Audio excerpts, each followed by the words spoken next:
You are listening to Forged Among Stars, a solo RPG actual play podcast presented by DiceGeeks.com.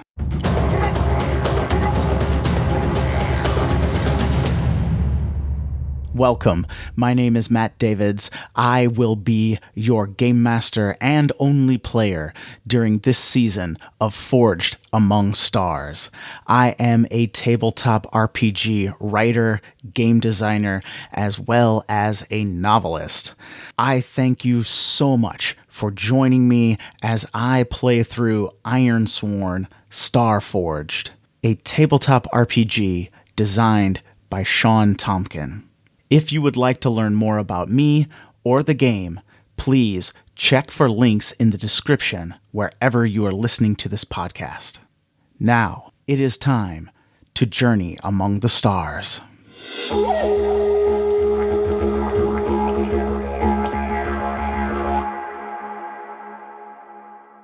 Hawking Duval, diplomat, come Tomb Raider, is now lost inside an ancient precursor vault, and the violent tremblings of an unimaginably strong earthquake have just shaken these walls. The corridor is slick and rounded, very smooth metal. He's laying there after just being caught in a trap, trying to stop the bleeding from one of his legs.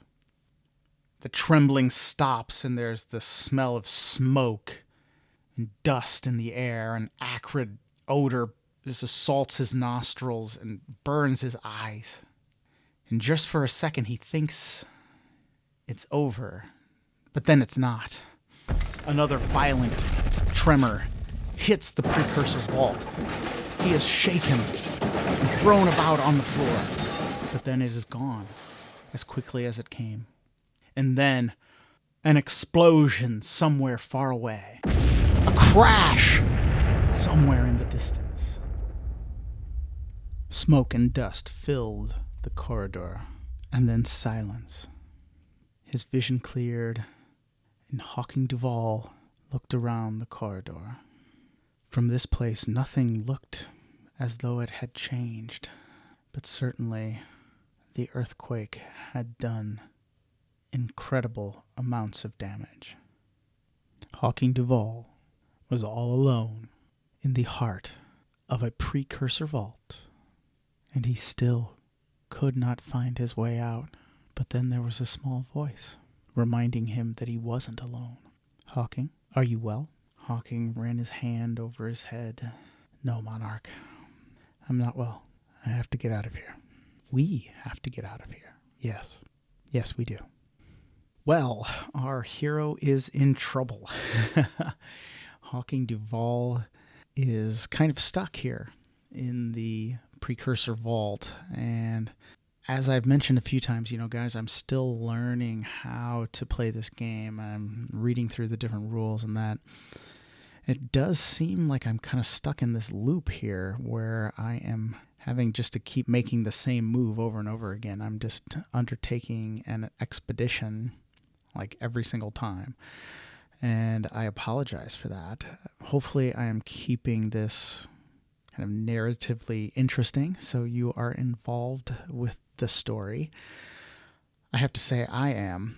I love this story. I love this game, and I am really getting into Starforged and kind of the Ironsworn game design.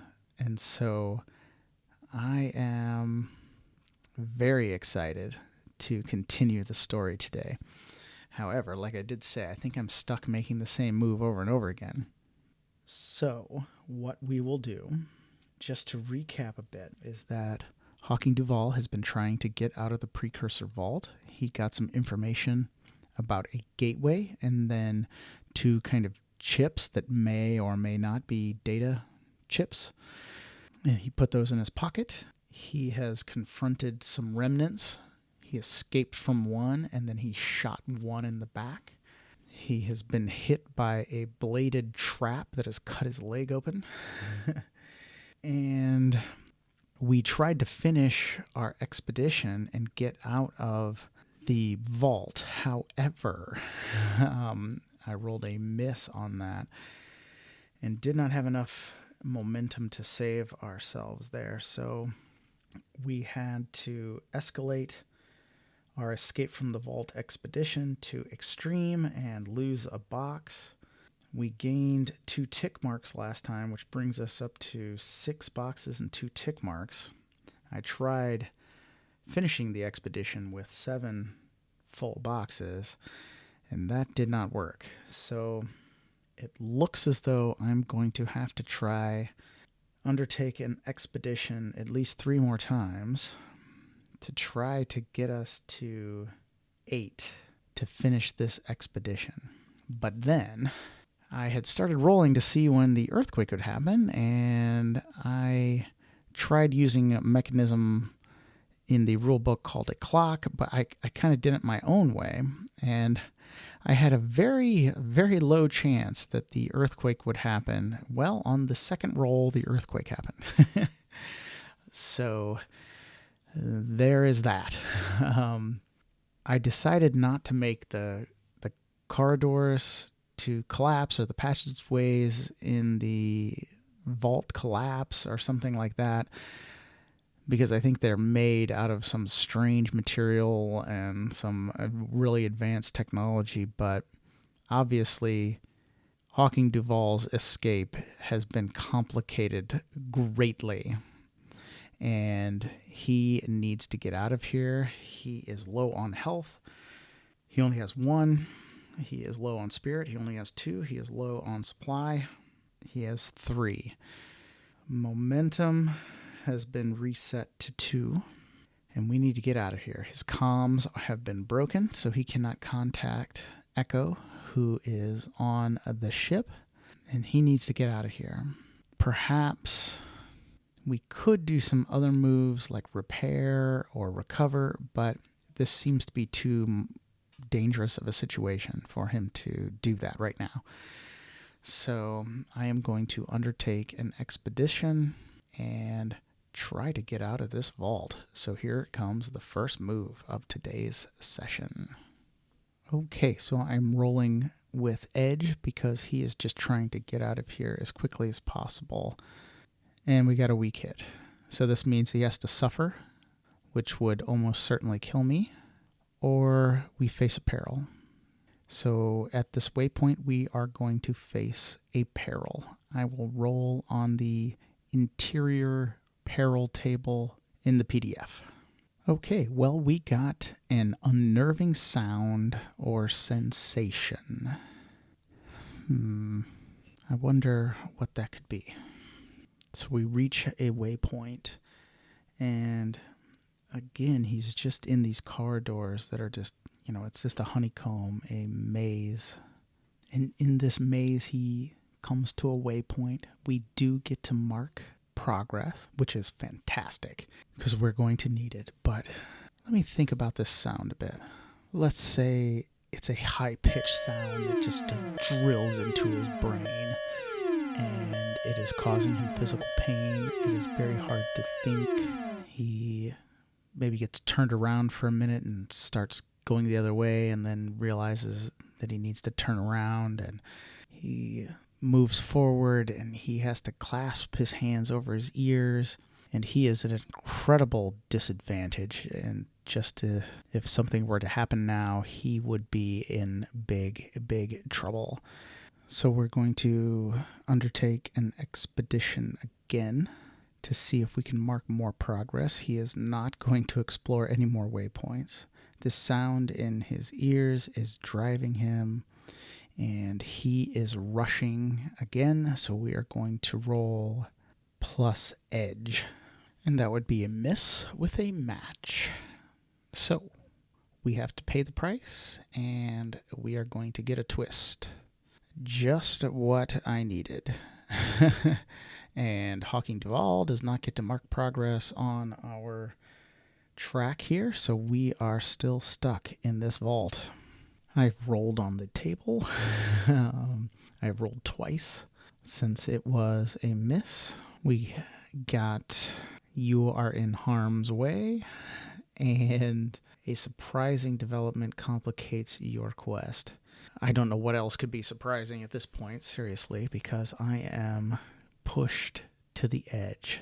So the first one says in harm's way, so I'm going to say as Hawking runs down these corridors, he notices behind him 2 of those oil slick creatures, 2 of the ancient remnants, are coming up behind him through the tunnel, purposefully after him. He looks forward, and there in front of him in the corridor, he sees a jet of green billowing gas coming through a crack in the wall. It doesn't take him much time to realize that this gas is poisonous. The planet's atmosphere was ideal. However, he does carry his mirrored sun goggles and a respirator. So he quickly dons his respirator, puts his goggles on, and then he pulls up his shoulder headscarf over his head as a hood. He looks back one more time to see the remnants, these biomechanical creatures, coming closer and closer. And then he turns and he plunges into the gas. We will make another move. Undertake expedition. Oh, thank heavens. We got a strong hit on this one, which we needed for a long, long time. So we're able to mark progress. We're starting on our 8th box. We're halfway through our 8th box, which is great. Maybe I've been getting a little lazy in describing and not describing the waypoints. So Hawking Duval comes to a waypoint that is a circular room with just broken machinery in it. The clouds of the gas are seeping in behind him. If he strains his eyes through the cloud, he can see the remnants of these oil slick like humanoid forms are still coming down the hallway. Now he's in this room just full of shattered machinery and equipment that's thousands of years old. And he surveys it really quickly with his eyes. And he would love to take every little bit of this apart and look at it, but he can't. The honeycombed corridors branch off in a number of directions, and Hawking Duval picks one at random and rushes through it. And the move is undertake expedition, and we're still rolling edge.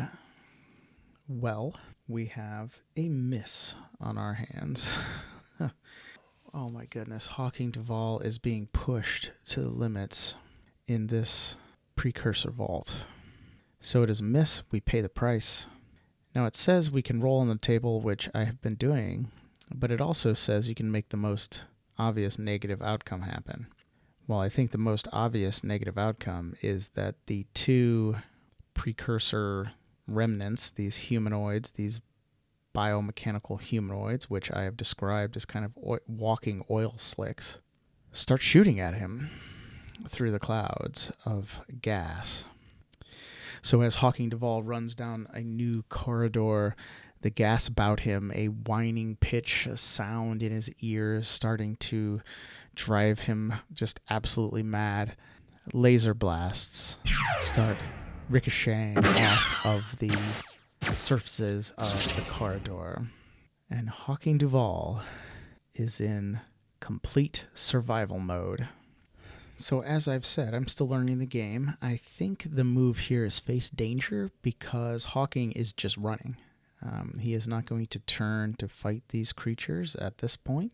He is just running, so I think it's face danger that he is just going to try to run through this corridor as they are shooting at him. And hopefully he can get out of this alive, so I don't have to make a new character or start a new season or something already. So here we go. I'm going to check out face danger. And he will be rolling edge because he is using his mobility and speed to get out of harm's way.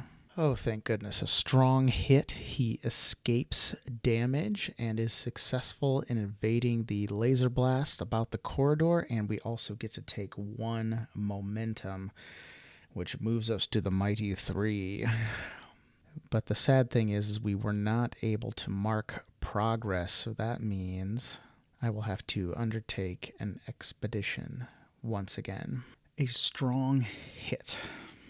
Thank goodness. All right, this gives us progress. I am able to fill in the 8th box on escape from the vault. I've also taken some progress on the couple strong hits that I have rolled on explore the precursor vault, so I'm doing pretty well there. I am up to 7.5 boxes there. Hawking Duval stumbles into a chamber ornately decorated with intricate symbols and signs all over the walls. The room has 9 sides, and corridors branch out from each of those walls. But kind of the dome above him is just intricately covered in these ornate signs and symbols. And if he were not being chased and gassed and having a penetrating sound in his ears, he would stop and take pictures and record the data. But he does not have the time.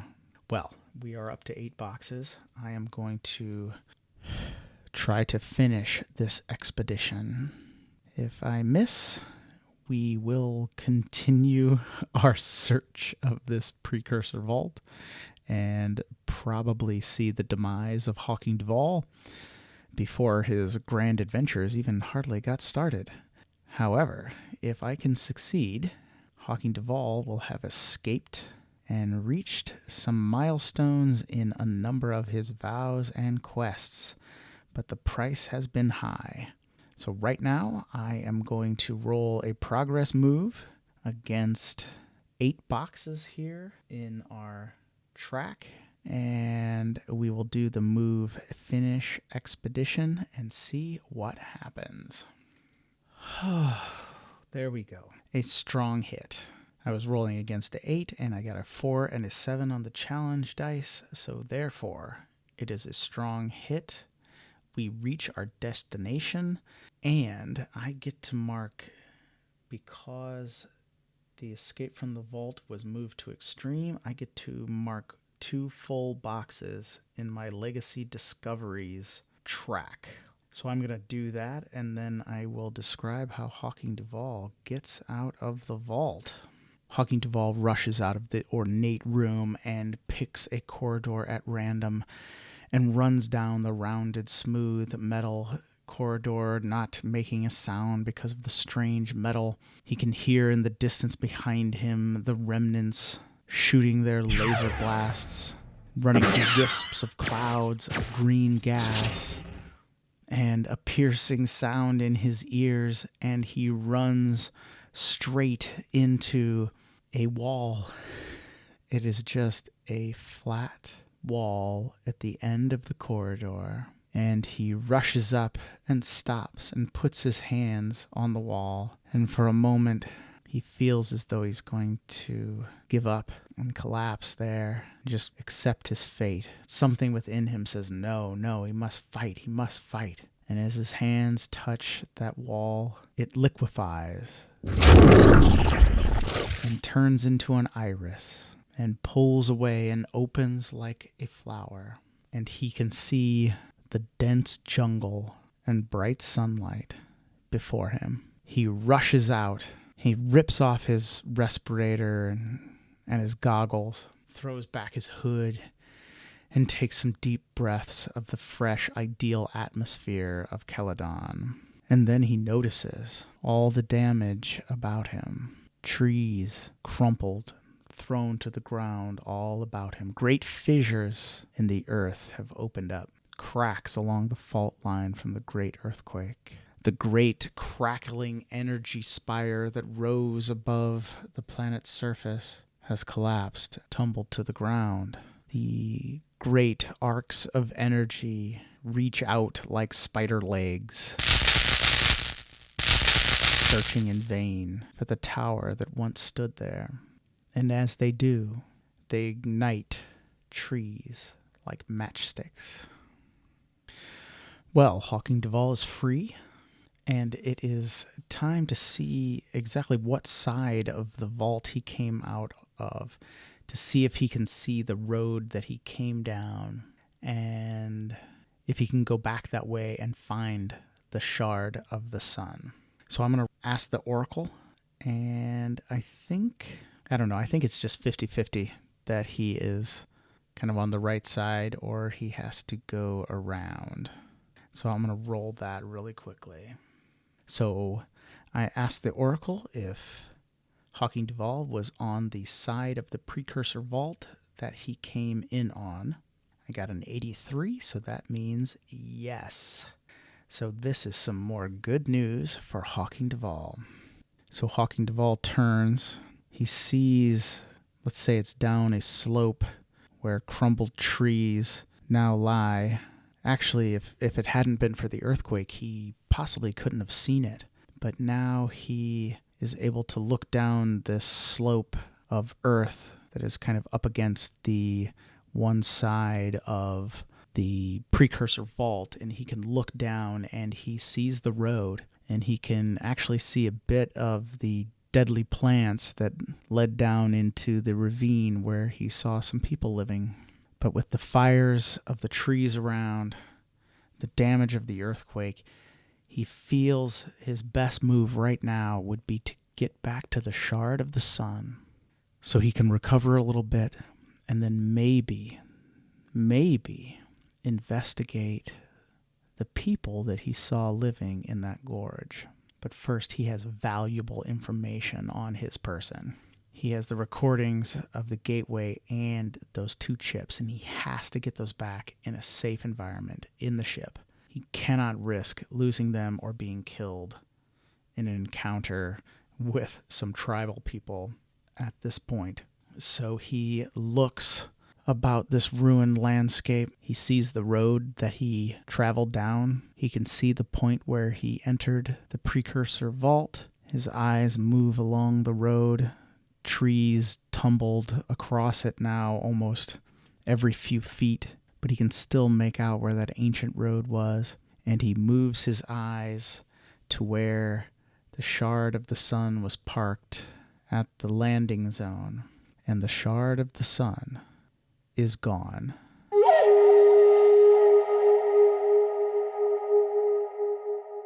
Thank you so much for listening to another episode of Forged Among Stars. Please consider subscribing to the podcast wherever you are listening to it so you never miss an episode. Another episode will be out soon, but until then, I will see you among the stars.